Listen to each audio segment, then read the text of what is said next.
Good morning student. આપણે જે પહેલું ચેપ્ટર ચાલુ છે એમાં આગળ જવાની પહેલા આપણે છેલ્લે જે કંઈ વાત થઈ છે બરાબર એકવાર જોઈ લઈએ પછી આપણે આગળ જઈએ. તો છેલ્લે જે વાત થઈ છે એમાં જે એમસીક્યુ આપણે સોલ્વ થયા હતા એમાં 9, 10, 11 સોલ્વ થયા હતા બરાબર. લગભગ જોઈ લઈએ એકવાર. તો 1.9 માં શું કહે છે કે એક તંત્રમાં બે વિદ્યુતભારો અનુક્રમે એ અને બી બિંદુ પાસે છે. તો કુલ વિદ્યુતભાર અને કુલ ચાર્જ માત્રા આપણે શોધવાની છે. તો કુલ વિદ્યુતભાર મતલબ કે બે વિદ્યુતભારો માટે એનો સરવાળો કરી બરાબર. તો અહીંયા આપણે જોઈએ તો QA અને QB બરાબર બે સમાન મૂલ્ય અને પરસ્પર વિરુદ્ધ દિશાના છે બરાબર. મતલબ કે એનો સરવાળો કુલ વિદ્યુતભાર શું થશે? 0 થશે બરાબર. અને ચાર્જ માત્રા જોઈએ છે આપણે. ચાર્જ માત્રા મતલબ P બરાબર 2AQ બરાબર. આ ફોર્મ્યુલા આપણે યુઝ કરશું. તો આ ફોર્મ્યુલા મુજબ 2AQ બરાબર. મતલબ કે Q મૂકીએ અને 2A મતલબ શું? બે વિદ્યુતભારો વચ્ચેનું અંતર બરાબર છે. તો અહીંયા બે વિદ્યુતભાર વચ્ચેનું આપણે અંતર મેળવીએ તો એ અંતર કેવી રીતે આપણે મેળવીશું?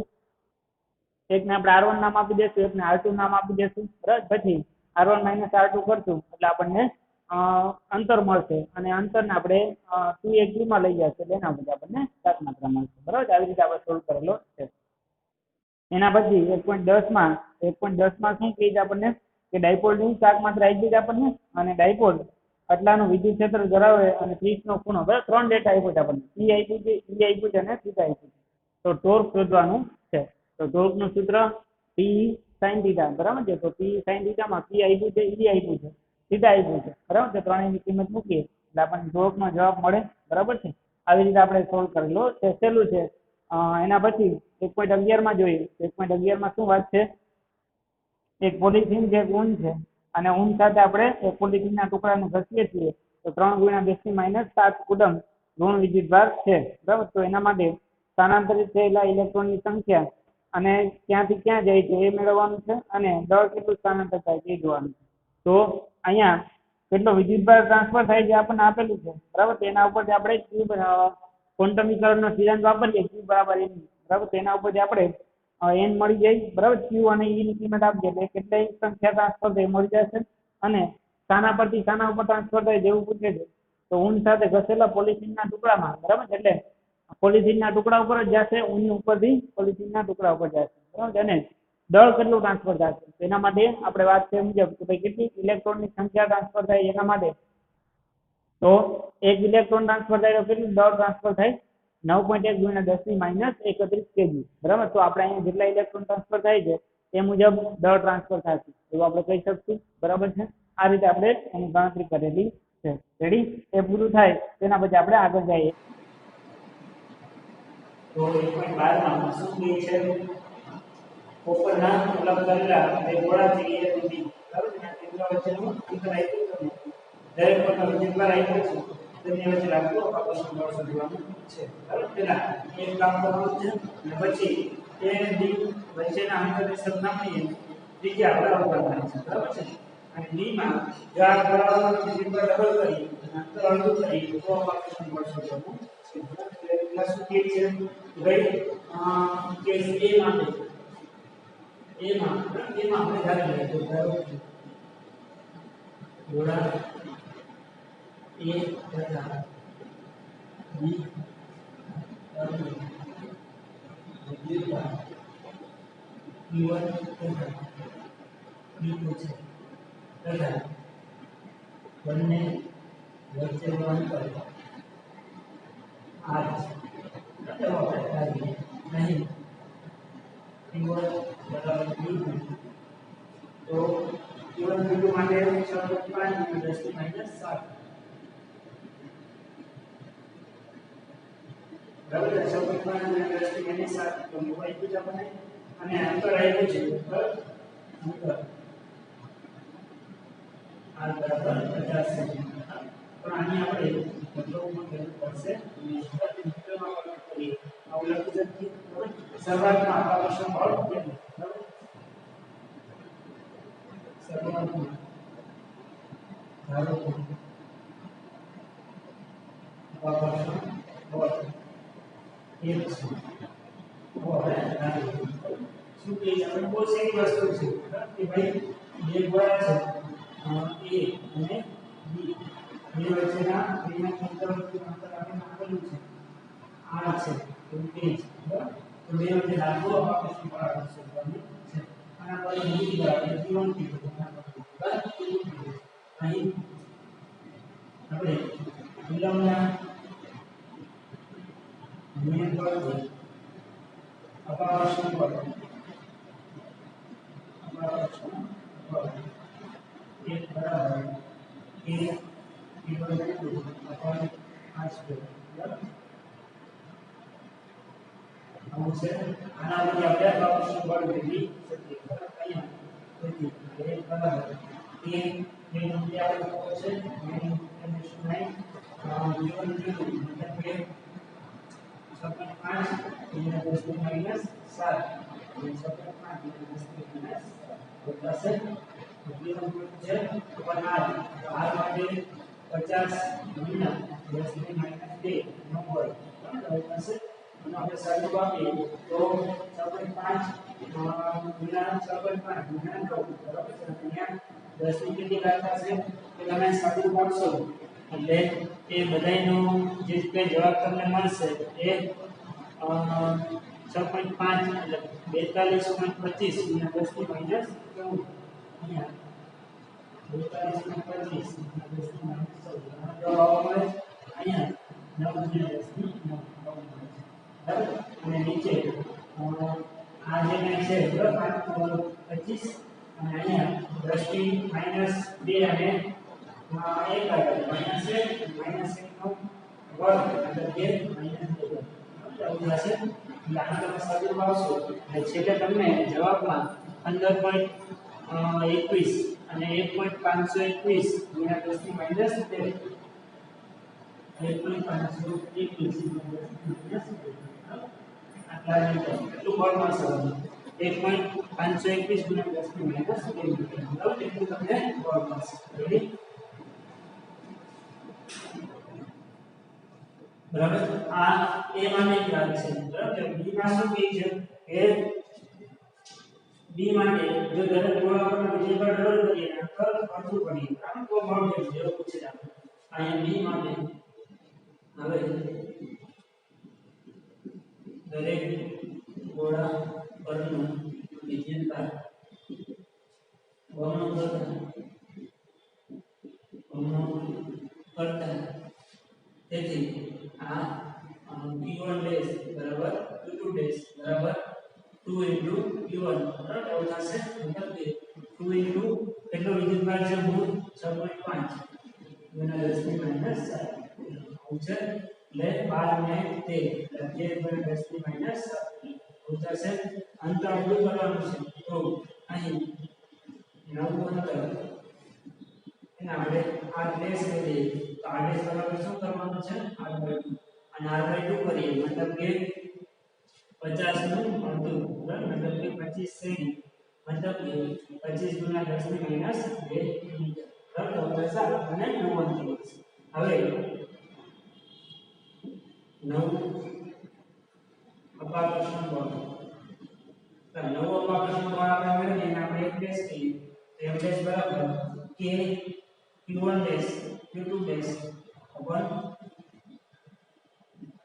r ડેશ નો સ્ક્વેર બરાબર આવું થશે મતલબ કે k અહીંયા q1 ડેશ બરાબર 2q1 એમ લખી શકીએ અહીંયા 2q2 આવું લખી શકીએ છેદમાં r/2 નો સ્ક્વેર આવું પણ કરી શકીએ બરાબર નવી કિંમતની સાથે ન આપો અહીંયા આપણે 2q2 અને r/2 આવું કરીને સાથે પકડી શકીએ બરાબર તેથી r બરાબર 2 * 2 4k q1 q2 upon r square by 4 બરાબર આવું થશે એટલે પાછું થશે 4 નંબર લઈ જાય તો 16k q1 q2 upon r square આવું થશે અહીંયા 16 અને આને આપણે k q1 q2 upon r square આને આપણે સમીકરણ રેખ આપી દઈએ સમીકરણ રેખ પરથી અને આપણે એક કહી શકીએ બરાબર સમીકરણ નંબર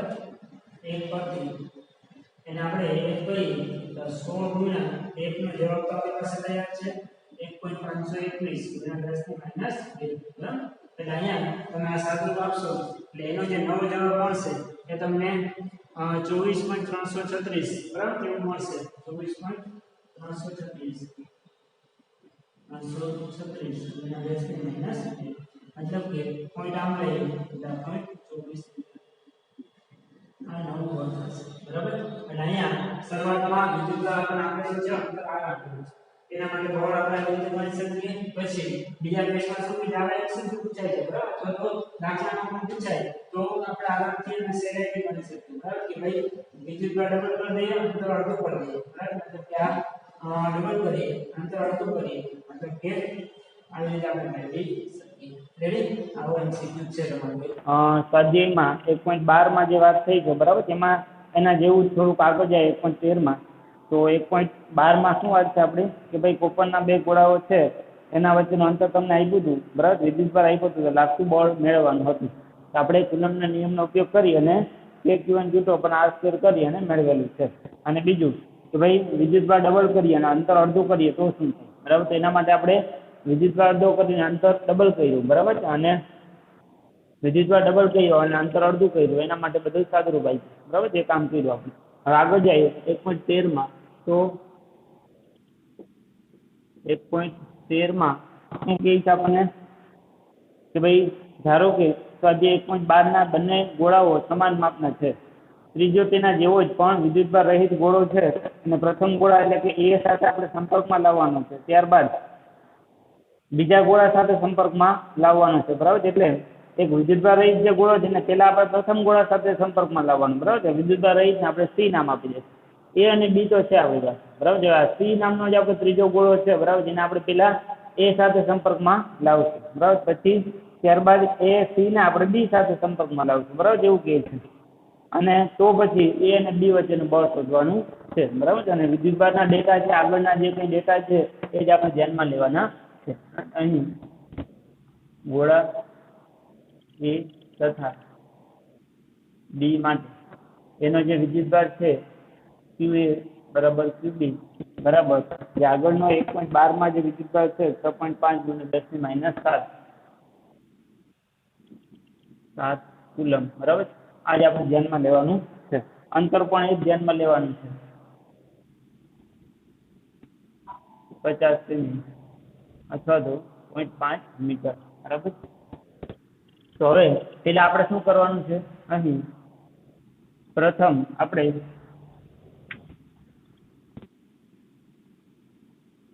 ગોળા ને વિદ્યુત ભાર રહિત ગોળા સંપર્કમાં લાવવા બરાબર સંપર્કમાં લાવવાનું છે સંપર્કમાં લાવીએ તો શું થશે બે ઉપર વિદ્યુતભાર ની વહેંચણી થશે ત્યાં સુધી બે ઉપર સમાન વિદ્યુતભાર આવશે ત્યાં સુધી બરાબર એટલે ગોળા A ને C સાથે સંપર્કમાં લાવશું તો ગોળા A તથા C પરનો નવો વિદ્યુતભાર કેટલો થશે QA બરાબર કેટલો થશે તો એક વિદ્યુતભાર રહી છે એ વિદ્યુતભાર આવે છે બે ઉપર અડધો અડધો વિદ્યુતભાર આવશે બરાબર મતલબ કે અહીંયા આનો અડધો જે એ ઉપરનો ઓરિજિનલ વિદ્યુતભાર છે કે હવે નવો વિદ્યુતભાર QA ડેશ બરાબર શું થશે ભાઈ 6.5 ગુણ્યા 10 ની માઈનસ 7 ડિવાઈડ બાય 2 બરાબર અને C ઉપર પણ તો કે C ઉપર પણ અડધો જશે બરાબર મતલબ કે જે પેલા વિદ્યુતભાર રહિત હતો હવે વિદ્યુતભાર થઈ જશે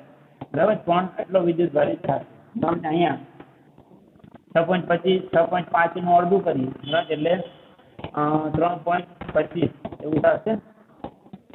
આવો વિદ્યુતભાર બનશે બરાબર છે એટલે પેલું આપણે કામ કર્યું તો C ઉપર વિદ્યુતભાર એટલો આવ્યો હવે શું કહે છે આ C ને આપણે કોની સાથે સંપર્કમાં લાવવાનો છે D સાથે બરાબર હવે બાદમાં ગોળા C ને ગોળા B સાથે સંપર્કમાં લાવતા બરાબર C ને B સાથે આપણે સંપર્કમાં લાવીએ તો ફરીથી પાછું શું થશે બેમાં વિદ્યુતભારની વહેંચણી થશે બરાબર ત્યાં સુધી વહેંચણી થશે જ્યાં સુધી બેમાં સમાન વિદ્યુતભાર આવશે ત્યાં સુધી બરાબર એટલે અહીંયા સમાનમાં અહીંયા શું થશે B પાસે કેટલો વિદ્યુતભાર છે આટલો અને C પાસે કેટલો કેટલો વિદ્યુતભાર છે બરાબર છે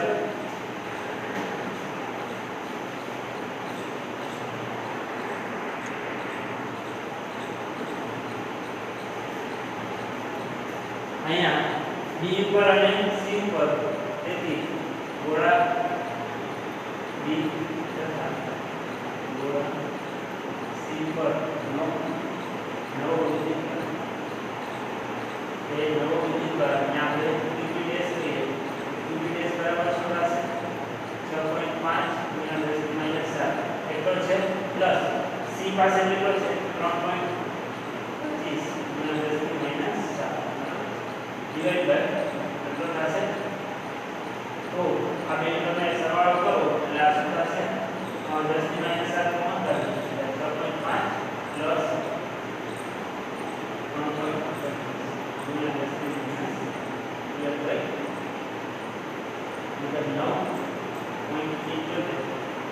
9.78 આનો જવાબ જે તમારો આવશે બરાબર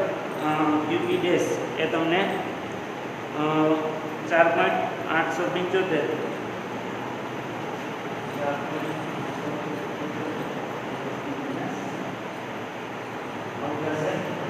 અને C પર પણ કેટલો આવશે QC બરાબર બે ઉપર વિદ્યુતભાર અડધો થશે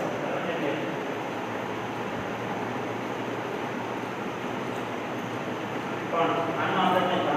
બરાબર આપણે તો B ને સંપર્કમાં લાવ્યા તેને લીધે જે વિદ્યુતભાર નામ પર આવ્યો તેનું કામ છે એ ઉપર જે મેં નવો વિદ્યુત કરાવ્યો એનું આપણું કામ છે બરાબર બીજું કામ શું કરવાનું છે તો બીજા કામમાં A અને B ને પાછો આ રીતે લાવીએ તો બળ કેટલું લાગે એ આપણે શોધવાનું છે બરાબર એવો આપણો ક્વેશ્ચન છે મધ્યનો હવે ગોળા A તથા ગોળા B ને આ અંતર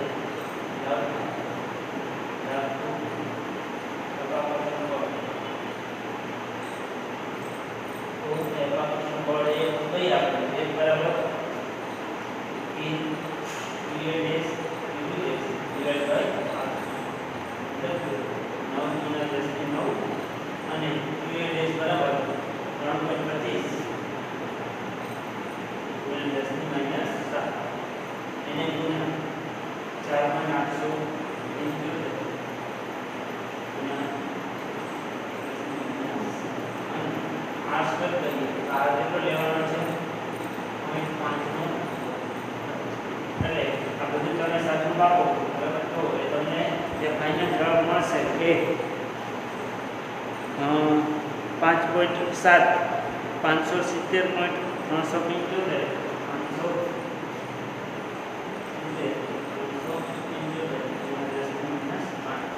એટલો જવાબ બનતો ગણતરી પરથી કરી લઈએ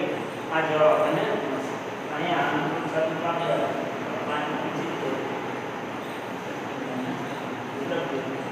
5.70 અને 10 ની માઈનસ 3 એની કહી શકીએ આપણે એટલે કે એની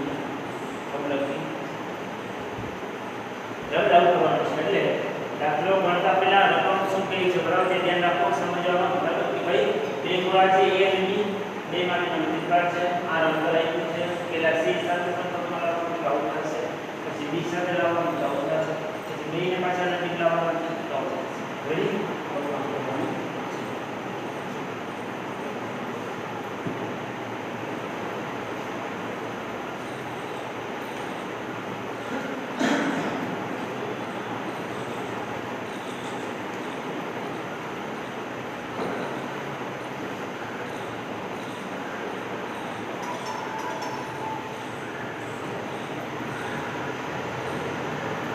જોવાના પછી 1.14 માં શું છે 1.14 માં જોઈ આકૃતિમાં સમાન વિદ્યુત ક્ષેત્રમાં ત્રણ વિદ્યુતભારોનો આપણે પ્રતિકાર દર્શાવેલો છે બરાબર અહીંયા આવી આપણે લખવું કે ભાઈ આ જે વિદ્યુત ક્ષેત્ર છે આ પ્લસ છે અહીંયા વિદ્યુત ક્ષેત્રનો માઈનસ ભાગ છે એમાં જે ત્રણ કોણ બતાવ્યા એમાં પેલું જે કોણ છે એના માટે પ્રતિકાર છે બીજા કોણ માટે બીજા કોણ માટેનો અને આપણે સેન્ટર લાઈન કન્સિડર કરીએ બરાબર એના માટે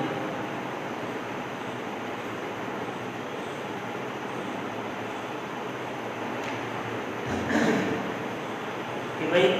સમાન વિદ્યુત ક્ષેત્ર છે, ત્રણ વિદ્યુતભારનું ગતિપથ છે, ત્રણ વિદ્યુતભારના ચિહ્નો બરાબર છે, અને ચિહ્ન આપો તો ચિહ્ન તો આપણે ડાયરેક્ટ કહી શકીએ અહીંયા ધન વિદ્યુત ક્ષેત્ર જે છે પ્લસ થી માઈનસ તરફ બરાબર આ આપણું વિદ્યુત ક્ષેત્ર છે, તો વિદ્યુત ક્ષેત્રમાં પ્લસ છેડો ઉપર છે,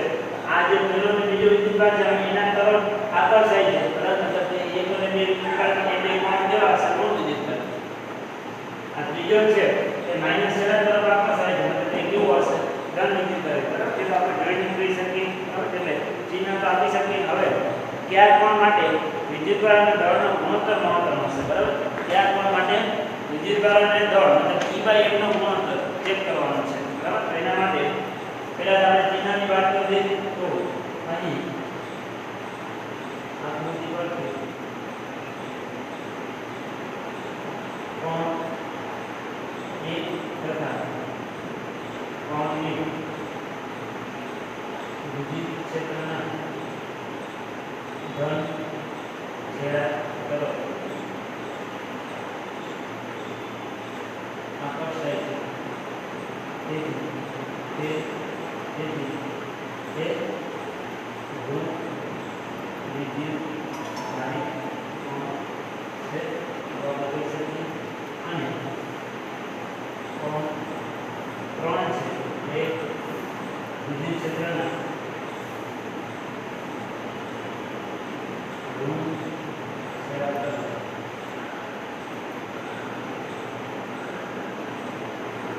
આકર્ષાય છે, તે કેવું હશે ધન વિદ્યુતભારી હશે બરાબર, એટલે ચિહ્ન આપણે ડાયરેક્ટ આપી શકીએ. હવે બીજું જોઈએ છે, હવે E/m ના ગુણોત્તર બરાબર, આ એક સમજવાનું છે. E/m નો ગુણોત્તર આપણે ત્રણેય માટે ચેક કરવો છે, તો E/m નો ગુણોત્તર કોના માટે કયા માટે મહત્તમ છે, અહીંયા E/m નો ગુણોત્તર કોના ઉપર ડિપેન્ડ કરે છે પેલા એ આપણે મેળવવું પડે બરાબર, તેના આધારે આપણે કહી શકીએ ભાઈ ગુણોત્તર કોનો મહત્તમ છે બરાબર, તેના માટે અહીં પ્રથમ E/m નો ગુણોત્તર કોના પર આધારિત છે તે મેળવીશું બરાબર, આને તો સમજવા માટે તમારા માટે બરાબર, એક્ઝામમાં તો MCQ હોય તો ડાયરેક્ટ આપણે ટીક કરી શકીએ બરાબર, આ બધું આપણે લોજિક ક્યાંથી પકડવાનું છે બરાબર, તે ધ્યાન રાખો કે ભાઈ E/m છે કોના ઉપર પેલા ડિપેન્ડ કરે છે એ નથી ખબર, એના આધારે ખબર પડશે કે ભાઈ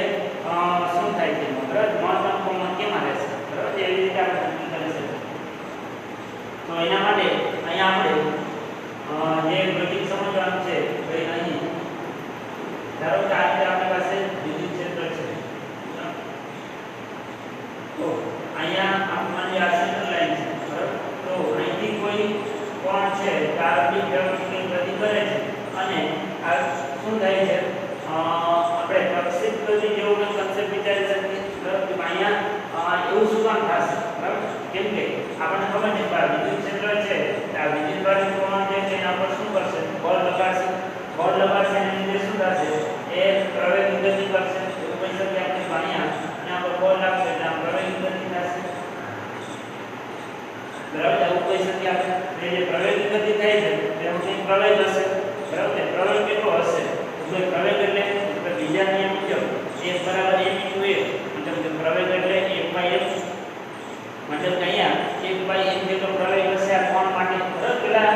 E/m કોના પર ડિપેન્ડ કરે છે બરાબર, જે જનરલ પેલા મેળવી લઈએ પછી કોણ માટે અલગ અલગ લગાડીએ બરાબર, તો અહીંયા આપણે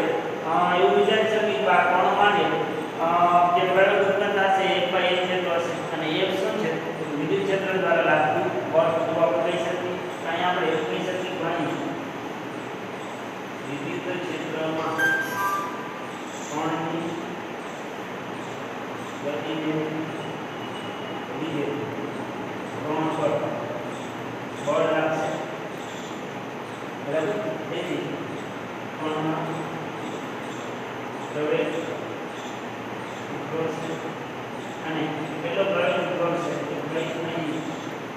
1 બરાબર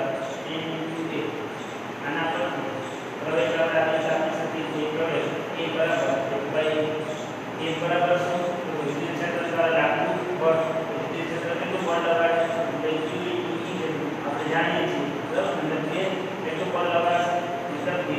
E/E/A મતલબ કે જે પ્રવેગ છે એ કેટલો હશે આના જેટલો પ્રવેગ હશે બરાબર એટલે પ્રવેગ આપણે એટલો પ્રવેગિક થશે એવું કહી શકીએ હવે બીજી એક વાત આ જે પ્રવેગિક થાય છે એને લીધે શું થાય છે તો એને લીધે આ જેનો સેન્ટ્રલ લાઈન છે સેન્ટ્રલ લાઈન થી એનું રિફ્લેક્શન થાય બરાબર અથવા તો કંઈક કે સ્થાનાંતરિત થાય છે એ જે સ્થાનાંતરિત થાય છે એને આપણે જો y કહી દઈએ ભાઈ આમ y જેટલું સ્થાનાંતરિત થાય જેવું આપણે કહીએ તે y જેટલું જે સ્થાનાંતરિત થાય છે એમાં આપણે પ્રવેગની ગતિ કરે છે તો પ્રવેગની ગતિનું સમીકરણ લગાડી શકીએ બરાબર તો પ્રવેગની ગતિનું શું સમીકરણ લગાડી શકીએ તો ભાઈ y જેટલું સ્થાનાંતરિત થાય છે તો y બરાબર શું પ્રવેગની ગતિમાં y બરાબર ઇક્વેશન શું છે તો ભાઈ પ્રવેગની ગતિના જે ત્રણ બેઝિક ઇક્વેશન છે આપણે v બરાબર v0 + at y બરાબર v0t + 1/t². બરાબર એવું આપણે લગાડી શકીએ બરાબર તો અહીં બીજો પોઈન્ટ આપણે આવો વિચારીએ તો અહીં ધારો કે પ્રવેગને લીધે કોણ જાય છે સ્થાનાંતરિત બરાબર તેથી પ્રવેગની ગતિના સમીકરણ પર પ્રવેગની ગતિનું જે સમીકરણ છે y બરાબર v0t + 1/t². તો આમાં આપણે v0 બરાબર પ્રારંભિક ઝડપ અહીંયા પ્રારંભિક ઝડપ આપણે v0 બરાબર 0 લઈ લઈએ તો કે પ્રારંભિક ઝડપ 0 છે એટલે કે અહીં v0 બરાબર 0 લેતા આ જે સ્થાનાંતર છે એ અહીં 0 થશે એટલે કે 1/t². આના પર આધાર રાખશે એવું કહી શકીએ કે સ્થાનાંતર આના પર ડિપેન્ડ કરશે તેમાં પ્રવેગ કેટલો છે તો એ તો આપણે તૈયાર કરી નાખ્યો છે. હવે સમયની વાત આવે તો ભાઈ સમય કેટલો હશે કેટલો સમયને આપણે આપવો પડે સ્થાનાંતર માટે એ સમય માટે આપણે આવી વાત કરી શકીએ તો ભાઈ ધારીને કે પ્રારંભિક ઝડપ v0 છે અને અહીં જે સ્થાનાંતરિત થાય છે એ અંતર આપણે ધારીએ કે x જેટલું છે બરાબર અહીંયા અને એની અંતિમ ઝડપ છે v જેવું આપણે ધારી લઈએ બરાબર તો એના માટે આપણે સમય માટે શું કહી શકીએ તો ભાઈ સમય બરાબર અંતરના છેદમાં ઝડપ બરાબર એટલે અહીંયા અહીં સમય e બરાબર અંતરના છેદમાં ઝડપ આવું કહી શકીએ તો અંતર કેટલું કાપે છે તો ભાઈ x જેટલું ઝડપ કેટલી છે તો કે ભાઈ v બરાબર મતલબ v બરાબર આપણે શું લખી શકીએ x/v બરાબર આવું લખી શકીએ તો આને આપણે હવે આપણે અહીંયા t ની કિંમત આપીએ અને પ્રવેગની કિંમત આપીએ બરાબર અને થોડું સાદું આપીએ તો અહીં y બરાબર 1/2 a બરાબર આવું થશે અને t બરાબર x/v નો સ્ક્વેર તો આવું કહી શકીએ આપણે મતલબ અહીંયા y બરાબર 1/2